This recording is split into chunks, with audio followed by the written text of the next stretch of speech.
Salut les amis, le thème de la vidéo d'aujourd'hui sera sur l'histoire et la science. Aujourd'hui on va parler de l'homme de Florès, souvent surnommé le Hobbit. Alors, c'est une histoire pas trop connue des personnes, en vrai moi j'en ai entendu parler quand j'étais petit parce que j'ai beaucoup de livres sur les mystères du monde, les peuples mystérieux, les énigmes, énigmatiques j'allais dire, les énigmes mystérieuses du monde, voilà du coup j'en ai entendu parler étant petit.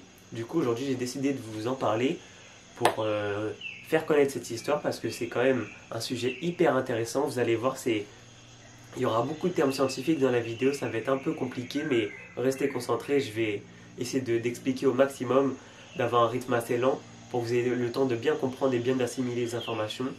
Bon, les amis, j'essaie de faire un décor un peu tropical parce que l'île de Florès, elle se trouve pas loin pas loin de l'Indonésie. Du coup, voilà. On est un peu dans le thème, les petites lunettes, on est en mode recherche professorale. D'assimiler les informations. Du coup, c'est parti pour l'histoire de l'homme de Florès, aussi appelé le Hobbit. Salut les amis, c'est le retour du deuxième mois, c'est de la voix off. Je voulais tout d'abord m'excuser aujourd'hui, je suis un peu enrhumé, du coup si j'ai une voix un peu... une voix prise ou que je renifle et tout, je vais essayer de pas renifler, mais bon, je vous préviens. Donc je vais vous parler de l'homme de Florès, aussi appelé le Hobbit. Cet homme de Florès qu'on pourrait appeler aussi femme de Florès, car le squelette le mieux préservé était celui d'une femme sur 9 spécimens retrouvés. Donc ces spécimens ont été découverts en 2003 dans la grotte de Liang Bua, sur l'île de Florès qui était proche de Java dans l'archipel indonésien. Je vous entends déjà arriver avec vos questions, mais pourquoi on l'appelle le Hobbit? Et pourquoi le Hobbit? Pipi papa. Je vais vous expliquer ça maintenant. Ce surnom venant de l'univers de Tolkien fut donné car, en moyenne, l'homme de Florès mesurait entre 1 mètre et 1 mètre 10 et il faisait entre 16 et 28 kilos environ. Le squelette féminin retrouvé, quant à lui, ne dépassait même pas les 1 mètre de haut. Elle mesurait à peine 90 cm pour 25 kilos. Après des études sorties en 2004, il a été établi que le volume de leur cerveau atteignait 380 à 400 cm3, ce qui est vraiment petit, et c'est comparable au tout premier représentant du genre Homo en Afrique il y a de ça plus de 2 millions d'années. Bon, ça fait beaucoup de chiffres un peu techniques, mais pour résumer, c'était une espèce qui faisait la taille d'un enfant de 3 ans. Du coup, un enfant de 3 ans, c'est un petit bébé, genre c'est la taille de mes cousins-cousines que je vois tout le temps. Du coup, c'était vraiment une petite espèce, anormalement petite en fait. Bon, je vois dans vos petits yeux un peu vides que vous vous posez beaucoup de questions sur cette espèce en fait. Pourquoi cette espèce était là? De quand date-t-elle? De quand datent les restes qui ont été retrouvés? Pourquoi étaient-ils si petits? Quelle était leur culture? Quelle était leur coutume? Tout ça, du coup, je vais répondre à toutes vos questions parce que je vous vois vraiment apeurés comme des brebis. Alors la première question à laquelle on va répondre, c'est de quelle époque viennent-ils et de quand datent leurs restes? Alors une première datation avait été émise en 2004 lors des premières études. L'archéologue Mike Mortwood, je sais que vous adorez mon accent, avait daté les squelettes d'environ 12 000 ans, puis plus tard avait révisé à 18 000 ans, mais les fossiles d'Homo floresiensis, c'est leur nom scientifique, je vous l'ai donné une fois, comme ça vous l'avez, ont été datés en 2016 entre 100 000 et 60 000 ans avant le présent. Du coup, les premières études ont dit 12 000, 18 000, mais au final c'est plus entre 100 000 et 60 000 avant notre ère. La deuxième question que tout le monde se pose, c'est mais pourquoi sont-ils si petits? Qu'est-ce qui a fait qu'ils avaient une taille si petite? Du coup, ça on va voir maintenant. Là, je vais vous faire une explication un peu plus scientifique et après je vous expliquerai avec mes mots. Alors, leur morphologie peu commune est due à la conséquence de son insularité. S'il y a des personnes qui ne connaissent pas ce mot, en gros, ça veut dire le fait de vivre sur une île. L'île de Florès est isolée, elle n'abrite donc pas de super prédateurs, et les ressources alimentaires y sont limitées.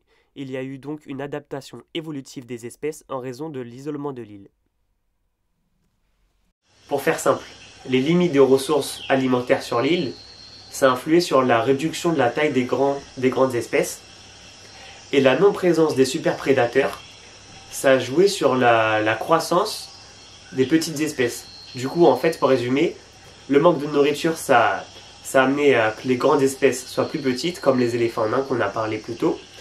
Et le manque de prédateurs, ça a fait que les petites espèces d'habitude qui se font manger, là, elles ont une vie plus tranquille, du coup, elles ont pu évoluer plus vite et du coup, grandir en taille. Ce qui est bizarre, c'est qu'en fait, on s'est rendu compte que les habitants actuels de l'île de Flores ne dépassent même pas les 1,50 m. Du coup, il y a beaucoup de scientifiques qui ont pensé que c'était les descendants de l'homme de Flores. Du coup, ils ont pris plein d'échantillons d'ADN de ce peuple et ils ont fait des recherches. Et après de multiples recherches, ils se sont rendus compte qu'ils n'avaient aucun lien avec l'homme de Flores. Donc ça démontre bien que c'est l'île qui a poussé l'évolution des espèces à avoir un plus petit gabarit, car là on a la preuve que deux espèces humaines, indépendamment d'entre elles, ont eu cette même évolution. Il y a encore quelqu'un, ça va? Vous êtes encore là? Vous me suivez encore? Ok, ça marche. Bon, je sais que ça fait beaucoup de choses à apprendre d'un coup, ça fait vraiment beaucoup de mots techniques, beaucoup de chiffres, mais vous inquiétez pas, c'est hyper intéressant et vous en sortirez encore plus intelligent et heureux de cette vidéo. On a déjà répondu à la question de pourquoi sont-ils si petits et de quelle époque viennent-ils et de quand date leur reste. Et la troisième question qu'on va aborder, c'est mais qui sont-ils réellement? Bah oui, elle est pas bête cette question parce qu'on sait de quelle époque viennent-ils, pourquoi sont-ils si petits, mais maintenant on va savoir pourquoi sont-ils venus sur l'île et d'où viennent-ils en fait. Du coup, il y a beaucoup de théories sur le sujet et on va les aborder une par une. La première théorie serait que certains scientifiques penseraient que l'homme de Flores ne serait pas une nouvelle espèce, mais un Homo sapiens atteint d'une pathologie.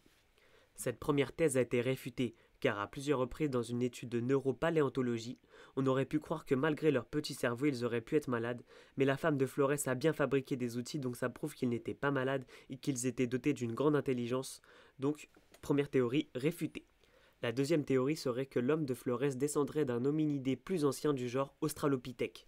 Cette thèse de l'arrivée de l'Australopithèque en Indonésie ne concorde pas avec les données paléanthropologiques en lien avec la première sortie des Australopithèques d'Afrique. Dommage, j'ai un petit souci de timing. Bon, ça fait déjà deux théories réfutées, on a envie de savoir d'où viennent-ils en fait. Expliquez-nous. Alors, la dernière hypothèse qui est la plus probable, c'est que ce soit une population d'Homo erectus de l'île de Java qui ont débarqué sur l'île de Flores par accident ou intentionnellement. Ils auraient donc subi une évolution locale sur l'île, ce qui a donné leur petite taille, etc., ce qu'on a déjà vu plus haut plusieurs fois. Il faut savoir que l'Homo erectus était sur l'île de Java depuis environ 1,5 million d'années.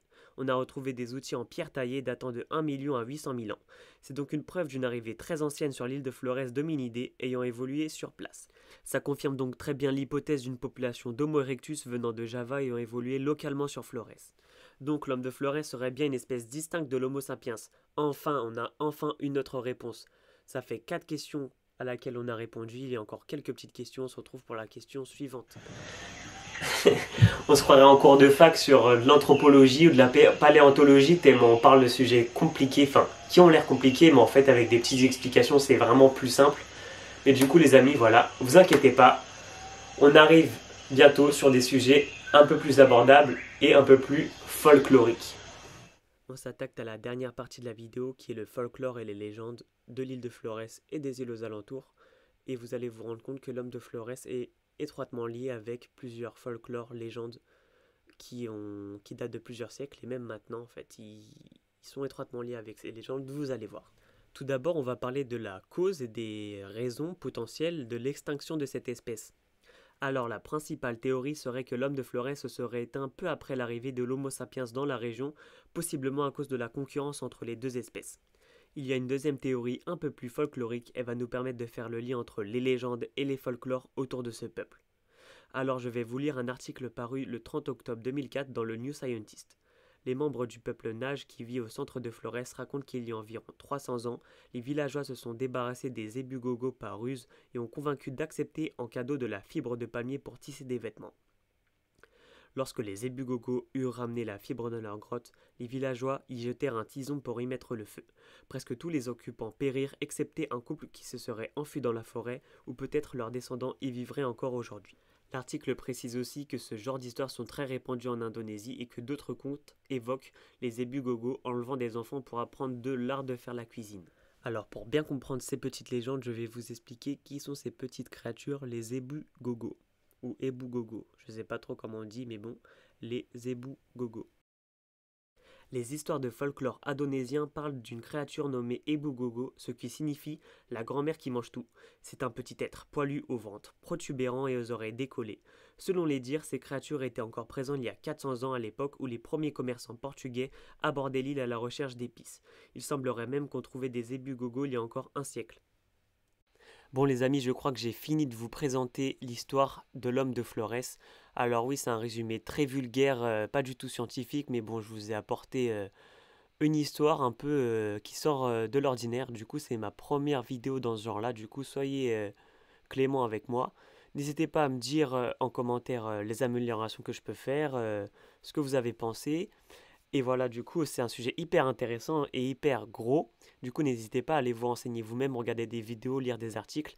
Moi, c'est vraiment, comme je vous ai dit, une façon vulgaire, mais c'est pour vous apporter les bases. Je vous ai un peu résumé son histoire, tout ça, l'histoire, pourquoi il était si petit, d'où il venait, le contexte. Mais à vous de vous renseigner aussi. Je vous ai mis l'eau à la bouche, mais c'est à vous de vous attaquer au plan principal. Moi, c'était que l'entrée. Du coup, c'est fini pour mon rôle de la voix off. Je vous dis à une prochaine vidéo. Je vous laisse avec le mois de l'introduction. Salut les gars! Les amis, on arrive sur la fin de cette vidéo. J'espère que cette vidéo vous a plu. J'espère que vous aurez appris des choses. Si c'est le cas, n'hésitez pas à vous abonner, à partager, à commenter la vidéo, à liker et même à montrer à des personnes autour de vous. N'hésitez pas à me proposer des sujets qui vous intéresseraient en vidéo, en commentaire, et j'y répondrai et je ferai des vidéos si je me sens inspiré par le sujet. Merci encore d'être présent chaque semaine, de me donner de la force pour continuer. Et toute cette force, en fait, tous ces commentaires, elles me poussent à encore faire plus d'efforts et à travailler encore plus mes vidéos. Du coup, merci beaucoup encore. À une prochaine vidéo. Prenez soin de vous. Aimez vos proches et vos amis. Pensez à sortir dehors, à apprendre des choses. Salut!